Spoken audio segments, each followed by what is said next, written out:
Hello दोस्तों, स्वागत है आप सभी का हमारे यूट्यूब चैनल लेट्स स्ट्राइव पर। दोस्तों, माय नेम इज़ शोभा और आज हम विकास के सेकंड पार्ट में विकास के पक्ष एवं विकास के सिद्धांतों के बारे में बात करेंगे। पार्ट 1 में हमने अभिवृद्धि और विकास को पूरे डिटेल में समझा था। उन दोनों विकास में और वृद्धि में क्या अंतर होता है इसको भी हमने अच्छे से जाना था। तो आइए दोस्तों, आज की क्लास हम शुरू करते हैं। तो सबसे पहले बात करते हैं हम विकास के पक्ष के बारे में या एस्पेक्ट ऑफ डेवलपमेंट। तो सबसे पहले पॉइंट की बात करते हैं, विकास बहुआयामी यानी मल्टी डायमेंशनल होता है। तो विकास के बहुत सारे आयाम होते हैं जिनमें से हम बात करेंगे। सबसे पहले होता है जिसमें शारीरिक विकास यानी फिजिकल डेवलपमेंट, दूसरा होता है संज्ञानात्मक विकास या मानसिक विकास कॉग्निटिव डेवलपमेंट, तीसरा होता है संवेगात्मक विकास यानी इमोशनल डेवलपमेंट, चौथा होता है सामाजिक विकास यानी सोशल डेवलपमेंट। आइए दोस्तों, एक एक करके इनको पूरे अच्छे से समझ लेते हैं। तो शारीरिक विकास सबसे महत्वपूर्ण विकास होता है। तो सबसे पहले पॉइंट की बात करते हैं शारीरिक विकास की यानी फिजिकल डेवलपमेंट। तो इसमें पहला पॉइंट दिया हुआ है, शारीरिक विकास में अनेक आंतरिक बाह्य अंगों तथा मांसपेशियों का विकास होता है, जैसे मस्तिष्क, मांसपेशियां, इंद्रिय अंगों, हड्डियों में वृद्धि तथा शरीर में परिवर्तन आदि शामिल होते हैं। तो जैसे हमारे मस्तिष्क का विकास होना, मांसपेशियों का विकास कब हो सकता है?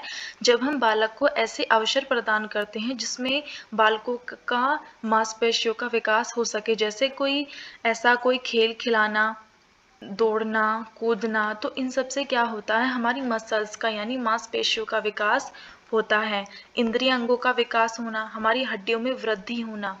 तो ये जितने भी हमारे शरीर में आने वाले परिवर्तन हो, वो आंतरिक हो या बाह्य हो, वो सब किसके अंतर्गत आते हैं? हमारे शारीरिक विकास के अंतर्गत आते हैं। शारीरिक विकास को शिक्षा की दृष्टि से भी बहुत महत्वपूर्ण माना जाता है, क्योंकि अगर हमारा शारीरिक विकास सही ढंग से हो जाता है, सामाजिक और मानसिक विकास भी बहुत अच्छे ढंग से हो जाता है, क्योंकि सामाजिक, मानसिक और संवेगात्मक विकास सब हमारे शारीरिक विकास से जुड़े होते हैं। और शारीरिक विकास की सबसे महत्वपूर्ण अवस्था होती है शैशव अवस्था।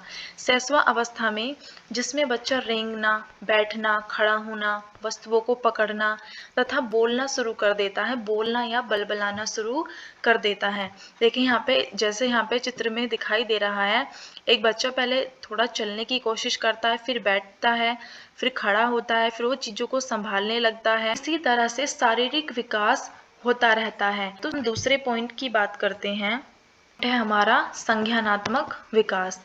संज्ञानात्मक या मानसिक विकास इसको हम कह सकते हैं। संज्ञानात्मक विकास क्या होता है, उससे पहले हम जान लेते हैं संज्ञान।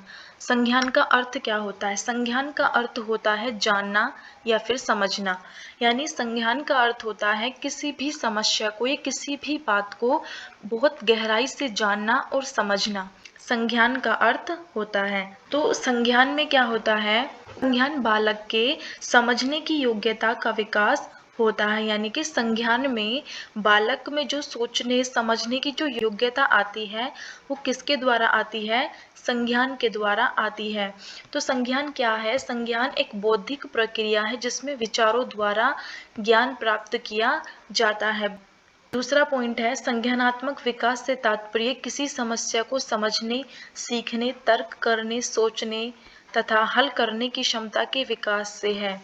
अब देखिए, कोई भी समस्या है उसको पहले समझना, उसके बारे में अच्छे से सोचना, उसकी गहराई को जानना और फिर उसे हल करने की जो क्षमता होती है वो क्या कहलाती है? संज्ञानात्मक विकास कहलाती है। क्योंकि एक बच्चे का मानसिक विकास उसी तरह से होगा जिस तरह से उसे पर्यावरण दिया जाएगा। बच्चों के चारों तरफ जो पर्यावरण उपलब्ध रहता है, उसके मस्तिष्क में धीरे धीरे वही जानकारी, वही चीजें फीड होने लगती हैं जो एक व्यापक तरीके से जटिल रूप में हो जाती हैं। बच्चा किसी भी चीज को सही और गलत में डिफरेंट करने लगे तो हम उसको क्या कहेंगे? मानसिक विकास हम उसको कहते हैं। पॉइंट की बात करते हैं, संज्ञानात्मक विकास का अर्थ बुद्धि के विकास से होता है। बुद्धि का विकास कब होता है? जब कोई भी प्रॉब्लम है हम उसके बारे में उसको समझेंगे, अच्छे से उसके बारे में विचार करेंगे, तो हमारा जो विकास हो रहा है वो किसका विकास हो रहा है? बुद्धि का विकास हो रहा है। अगले पॉइंट की बात करते हैं, संज्ञानात्मक विकास में मानसिक कल्पना, भाषा चिंतन, प्रत्यक्षीकरण, बौद्धिक क्षमता, स्मृति विकास समाहित होते हैं। यानी कि संज्ञानात्मक विकास में मानसिक कल्पना, भाषा चिंतन, प्रत्यक्षीकरण, बौद्धिक क्षमता, स्मृति विकास समाहित होते हैं। तो अब देखिए, सबसे इम्पोर्टेंट होता है ये भाषा चिंतन, यानी कि संज्ञानात्मक विकास में भाषा का विकास भी। अब हम बात करते हैं ब्रेन के बारे में। तो हमारे ब्रेन के दो हेमिस्फेयर होते हैं, लेफ्ट एंड राइट। तो लेफ्ट ब्रेन जुड़ा होता है हमारे लॉजिक से और राइट ब्रेन जुड़ा होता है क्रिएटिविटी से। तो जो लॉजिक की चीज़ें होंगी, लॉजिक जैसे मैथ, साइंस, तो वो किसके अंतर्गत आएंगी? वो आएंगी लेफ्ट ब्रेन के अंतर्गत। और जो जैसे क्रिएटिविटी, आर्ट्स, क्रिएशन, वो सब किसके अंतर्गत आएंगे? राइट ब्रेन के अंतर्गत वो आते हैं। ये दोस्तों अगले पॉइंट, तीसरे पॉइंट की बात करते हैं, संवेगात्मक विकास की। तो संवेगात्मक विकास, संवेगात्मक यानी इमोशनल डेवलपमेंट, यानी कि जो हमारे इमोशन से जुड़ा हो उसे हम क्या कहते हैं? इमोशनल डेवलपमेंट हम उसको कहते हैं। प्रत्येक व्यक्ति अपने जीवन में समय समय पर क्रोध, हर्ष, घृणा, प्रेम, भय आदि का अनुभव करते हैं, उन्हें संवेग कहते हैं। तो संवेग का अर्थ क्या होता है? संवेग का अर्थ होता है उत्तेजित होना, यानी कि कभी व्यक्ति क्रोध से भर जाता है, कभी उसको बहुत ज़्यादा खुशी होने लगती है। तो ये जितने भी खुशी है, गुस्सा है, हर्ष है या डर है, ये सब क्या है? हमारे संवेग होते हैं। तो अगला पॉइंट है, संवेग व्यक्ति के व्यवहार को प्रभावित करते हैं, यानी है। अगले पॉइंट की बात करते हैं, विकास का संबंध व्यक्ति के भावात्मक पक्ष से जुड़ा होता है, कि उसके भाव से जुड़ा होता है। तो उदाहरण क्या है? जैसे उस सुखद वस्तु को देखकर प्रसन्न हो जाना, डरावनी वस्तु को देखकर डर जाना, इच्छा के अनुसार कार्य ना होने पर क्रोधित हो जाना। व्यक्ति के जो संवेग होते हैं वे व्यक्ति को कभी कभी इतना उत्तेजित कर देते हैं, कभी कभी जैसे किसी भी व्यक्ति को बहुत ज़्यादा क्रोध आता है तो वो क्रोध में कुछ ऐसा काम कर जाता है जो बहुत ज़्यादा प्रशंसनीय होता है। उसी तरह से जब व्यक्ति को किसी भी चीज़ से डर लगता है तो वो उस चीज़ से भी लड़ जाता है जिससे वो बहुत ज़्यादा डरता है। अगर इच्छा के अनुसार कार्य ना हो तो वो क्रोधित हो जाता है। तो संवेग हमारे जीवन में महत्वपूर्ण भूमिका निभाते हैं। संवेगों के द्वारा ही हमें प्रेरणा मिलती है, किसी भी काम को करने की शक्ति मिलती है, क्योंकि संवेग के द्वारा हम ऐसे कार्य कर सकते हैं जो बहुत प्रशंसनीय हो सकते हैं, और संवेग के द्वारा ही हम ऐसे कार्य कर सकते हैं जो बहुत निंदनीय हो सकते हैं। अगले पॉइंट की बात करते हैं, संवेग के उत्पन्न होने पर व्यक्ति की शारीरिक तथा मानसिक स्थिति में परिवर्तन आ जाता है। तो जब व्यक्ति में संवेग उत्पन्न हो जाता है, फॉर एग्जाम्पल जब व्यक्ति में क्रोध आता है तो उसके जो शारीरिक और मानसिक स्थिति होती है वो काबू में नहीं रहती है। संवेगों का मानव के व्यवहार में या मानव के जीवन में महत्वपूर्ण योगदान होता है। आइए दोस्तों अगले पॉइंट की बात करते हैं, यानी फोर्थ पॉइंट की बात करते हैं हम सामाजिक विकास की, यानी सोशल डेवलपमेंट की। तो सबसे पहला पॉइंट पढ़ते हैं, सामाजिक विकास से तात्पर्य बालक का स्वयं के साथ तथा दूसरों के साथ समायोजन करने की क्षमता होती है। जैसे उदाहरण देखिए, अन्य बच्चों के साथ दोस्ती करना समाज के अंतर्गत निहित नियमों का पालन करता है, उसे हम सामाजिक विकास कहते हैं। सामाजिक विकास के अंतर्गत बालक के चरित्र निर्माण, अच्छा व्यवहार, सांस्कृतिक, सामुदायिक विकास, ये सब जो भाईचारा की जो भावनाएं हैं वो सब सामाजिक विकास के द्वारा सीखा जाता है। अगले पॉइंट की बात करते हैं, नैतिक विकास सामाजिक विकास से संबंधित होता है। तो सबसे पहले हम जान लेते हैं नैतिक विकास क्या होता है। नैतिक विकास का अर्थ होता है जो जब सही गलत की पहचान करने लगता है तो वो क्या है? नैतिक विकास कहलाता है। और जो नैतिक विकास किससे जुड़ा होता है? सामाजिक विकास से जुड़ा होता है, क्योंकि जब बच्चा समाज में रहता है तभी वो सही और गलत का फैसला करना सीखता है। तो आज हमने जाना विकास के पक्ष के बारे में। तो आइए दोस्तों अब हम जानते हैं विकास के सिद्धांतों के बारे में।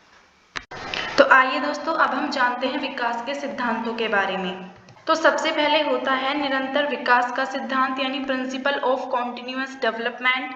दूसरा होता है समान प्रतिमान का सिद्धांत यानी प्रिंसिपल ऑफ यूनिफॉर्म पैटर्न। तीसरा होता है विकास क्रम का सिद्धांत यानी प्रिंसिपल ऑफ सीक्वेंस डेवलपमेंट। चौथा होता है एकीकरण या समन्वय का सिद्धांत यानी प्रिंसिपल ऑफ इंटीग्रेशन का। पांचवा होता है व्यक्तिगत विभिन्नताओं का सिद्धांत principle of individual differences. And six होता है वंशानुक्रम एवं वातावरण की अंतःक्रिया का सिद्धांत यानी principle of interaction of heredity and environment. Seventh होता है विकास की दिशा का सिद्धांत यानी प्रिंसिपल ऑफ डेवलपमेंट डायरेक्शन। तो आइए दोस्तों इन सबको एक एक करके पूरा डिटेल में समझ लेते हैं। तो सबसे पहले आता है निरंतर विकास का सिद्धांत यानी प्रिंसिपल ऑफ कॉन्टिन्यूअस डेवलपमेंट। तो विकास क्या है? विकास एक सतत रूप से चलने वाली प्रक्रिया है। तो आइए इसको समझते हैं। फर्स्ट पॉइंट है विकास की प्रक्रिया अविराम गति से निरंतर चलती रहती है, पर यह गति कभी तीव्र और कभी मंद हो जाती है। यानी विकास क्या है? विकास एक निरंतर चलने वाली प्रक्रिया है जो कभी रुकती नहीं है। तो कभी यह गति तीव्र हो जाती है, कभी मंद हो जाती है। तो उदाहरण से समझते हैं। प्रथम 3 वर्षों में बालक के विकास की प्रक्रिया तीव्र हो जाती है और उसके बाद मंद पड़ जाती है। यानी शैशव अवस्था में बालकों के विकास की प्रक्रिया बहुत तेजी से होता है। विकास की प्रक्रिया शैशव अवस्था में बहुत ज्यादा तीव्र होती है और उसके बाद मंद पड़ जाती है। तो आइए दोस्तों दूसरे पॉइंट की बात करते हैं। समान प्रतिमान का सिद्धांत। समान प्रतिमान यानी प्रिंसिपल ऑफ यूनिफॉर्म पैटर्न का सिद्धांत। तो सबसे पहला पॉइंट है प्रत्येक जाति चाहे वह पशु जाति हो या मानव जाति अपनी जाति के अनुरूप विकास के प्रतिमान का अनुसरण करती है। तो समान प्रतिमान का मतलब होता है कि विकास की प्रक्रिया सभी में एक तरह से होती है। फॉर एग्जाम्पल मानव जाति के विकास की प्रक्रिया क्या है? मानव जाति के विकास की प्रक्रिया होती है, सबसे पहले होती है गर्भ अवस्था, उसके बाद शैशव अवस्था, शैशव अवस्था के बाद बाल्य अवस्था और फिर किशोर अवस्था। तो ये जो प्रक्रिया है ये सभी मानव में एक समान रूप से होती है। यानी हम कह सकते हैं विकास की प्रक्रिया विकास के प्रतिमान का अनुसरण करती है, यानी एक समान प्रतिमान का अनुसरण करती है। दूसरे पॉइंट की बात करते हैं। विकास की प्रक्रिया में एक रूपता दिखाई देती है। उदाहरण से हम इसको समझते हैं। जैसे एक बालक भारत का और दूसरा अफ्रीका का, क्योंकि दोनों की जाति अर्थात दोनों ही बालक हैं तो दोनों का विकास एक समान ही होगा, चाहे उनका वातावरण अलग ही क्यों ना हो। विकास की प्रक्रिया सभी में एक समान रूप से होती है, चाहे वह बालक भारत का हो, अफ्रीका का हो या यूएस का हो। उन सभी में विकास की प्रक्रिया एक समान ही होगी। एक समान मतलब पहले गर्भावस्था, फिर शैशव अवस्था, फिर बाल्य अवस्था और फिर किशोर अवस्था। तो मानव जाति के विकास की प्रक्रिया एक ही है जो सभी में एक समान ही होती है। आइए दोस्तों अब हम बात करते हैं तीसरे सिद्धांत की। तो तीसरा सिद्धांत है विकास क्रम का सिद्धांत यानी प्रिंसिपल ऑफ सीक्वेंस डेवलपमेंट।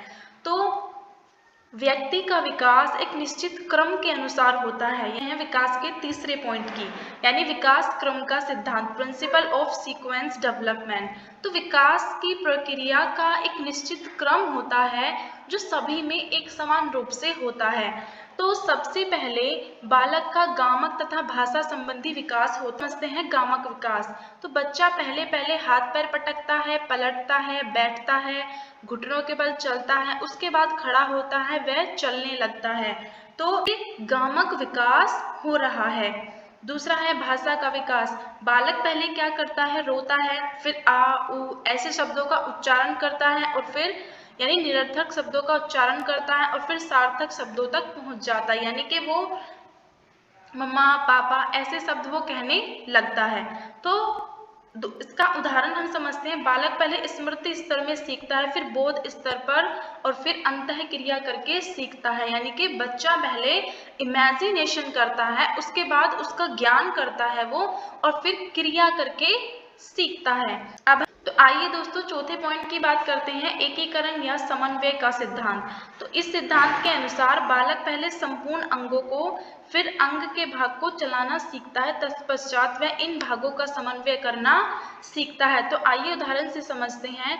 एक बालक पहले पूरे हाथ को, फिर उंगलियों को, फिर हाथ एवं उंगलियों को एक साथ चलाना सीखता है। यानी कि बालक क्या करता है, पहले पूरे हाथ को चलाने की कोशिश करता है, उसके बाद वो उंगलियों से क्रिया करता है और फिर वो दोनों को एक साथ समन्वय करके चलाना सीखता है। तो अगले पॉइंट है, एकीकरण का सिद्धांत शारीरिक, मानसिक, संवेगात्मक, सामाजिक, नैतिक जैसे विकास के विभिन्न पहलुओं को एकीकरण को संदर्भित करता है। अगले पॉइंट की बात करते हैं, व्यक्तिगत विभिन्नताओं का सिद्धांत यानी प्रिंसिपल ऑफ इंडिविजुअल डिफरेंसेस। तो सभी में व्यक्तिगत विभिन्नताएं पाई जाती हैं। तो आइए इसे समझते हैं। इस सिद्धांत के अनुसार सभी बालकों का विकास निरंतर होता रहता है, परंतु किसी में भी समानता नहीं पाई जाती है। विकास की प्रक्रिया निरंतर चलती रहती है और विकास की प्रक्रिया सभी में एक समान रूप से होती है, लेकिन सभी में व्यक्तिगत विभिन्नताएं पाई जाती हैं, या हम कह सकते हैं समानता नहीं पाई जाती है। जैसे उदाहरण से समझते हैं, यदि हम दो बच्चों के विकास को देखो तो दोनों में विकास जरूर होगा, परंतु दोनों में विभिन्नताएं पाई जाती हैं। ये विभिन्नता पाई जाती हैं आनुवंशिक और पर्यावरण कारक के कारण। व्यक्तिगत विभिन्नताएं होती हैं वो होती हैं आनुवंशिक और पर्यावरण के कारण, क्योंकि सभी बच्चों को अलग अलग एनवायरनमेंट मिलता है, तो बच्चे वहां से ही क्रिया करके सीखते हैं और वैसे ही बन जाते हैं। अगले सिद्धांत की बात करते हैं, वंशानुक्रम एवं वातावरण की अंतःक्रिया का सिद्धांत यानी principle of interaction of heredity and environment. तो बालक का विकास न केवल वंशानुक्रम के कारण और न केवल वातावरण के कारण, वरन दोनों की अंतःक्रिया के कारण होता है। तो हम कह सकते हैं बालक का विकास केवल वंशानुक्रम के कारण ही नहीं होता और ना ही वातावरण के कारण, बल्कि इन दोनों की अंतःक्रिया के कारण होता है। तो विकास क्या है, आनुवंशिकता और वातावरण का गुणात्मक होता है। आइए दोस्तों अगले सिद्धांत के बारे में बात करते हैं। तो बालक की दिशा का सिद्धांत यानी कि प्रिंसिपल ऑफ डेवलपमेंट डायरेक्शन। तो सबसे पहला है, बालक के विकास की दिशा सर से पैर की तरफ होती है, यानी कि सबसे पहले बच्चे के सर का विकास होता है, उसके बाद उसकी भुजाओं का विकास होता है और फिर उसकी अन्य इंद्रियों का विकास होता है, जिसे हम क्या कहते हैं, शिरोदपदोमुखी यानी कि सेफेलोपोडल कहा जाता है। दूसरा होता है, मानव के विकास की प्रक्रिया समीपस्थ दूरस्थ होती है, अर्थात केंद्र से बाहर की यानी सेंटर टू प्रीफेरी की ओर होती है, जिसे प्रोक्सिमोडिस्टल कहा जाता है। तो इसमें विकास की प्रक्रिया केंद्र से बाहर की ओर होती है, यानी कि पहले बड़ी मसल्स का विकास होता है, उसके बाद छोटी छोटी मसल्स का विकास होता है। तो केंद्र से बाहर की ओर यह विकास होता है। अब एक अन्य पॉइंट की बात करते हैं, एक बालक की अपनी वृद्धि और विकास की गति ध्यान में रखकर उसके आगे बढ़ने की दिशा का अनुमान लगाया जाता है। तो विकास की प्रक्रिया में हम कह सकते हैं कि विकास की प्रक्रिया को देखते हुए बालक के आने वाले भविष्य का अनुमान लगाया जा सकता है। दोस्तों आज की क्लास हम यहीं समाप्त करते हैं। अगर आपको हमारी ये क्लास पसंद आई हो तो प्लीज़ शेयर कीजिए, लाइक कीजिए और सब्सक्राइब कीजिए। धन्यवाद।